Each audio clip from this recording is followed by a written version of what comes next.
Olympia de Manet. Avec le déjeuner sur l'herbe, Manet avait déjà fait sensation. Lorsqu'il présente son Olympia au salon de 1865, c'est du délire. Jamais une femme nue n'aura suscité autant de commentaires, jamais, depuis la Joconde, on a autant écrit sur un tableau. Pourtant, Manet a emprunté au plus grand, il s'est inspiré à la fois de la Vénus d'Urbino de Titien, qu'il avait copiée lors d'un de ses voyages à Florence, et de la Maya nue de Goya. Mais les réactions au salon vont dépasser tout ce que le peintre avait imaginé. Les injures pleuvent sur moi comme grêle, je ne m'étais pas encore trouvé à pareille fête, se plaint-il à Baudelaire. Qu'est-ce que cet odalisque au ventre jaune, ignoble modèle ramassé je ne sais où, et qui représente Olympia? Olympia? Quelle Olympia? Une courtisane, sans doute.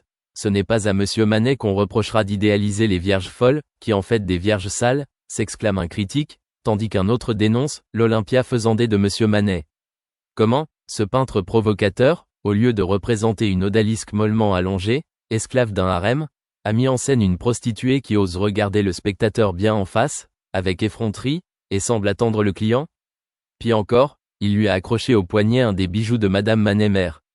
Quel sacrilège! Quant au chat noir, le poil hérissé, comment ne pas y voir une allusion érotique en plus de l'aspect satanique qui y est souvent attaché? Cette toile qui marque une date dans l'histoire de la peinture inspirera aussi bien les caricaturistes de l'époque, qui s'en donnent à cœur joie, que les peintres, et notamment Cézanne avec sa moderne Olympia, à venir. Mais ses amis impressionnistes la sauveront d'un départ pour l'étranger. Après la mort de Manet, sa femme, à court d'argent, trouve un acquéreur américain. Monet lance alors l'idée d'une souscription publique, il faut recueillir 20 000 francs.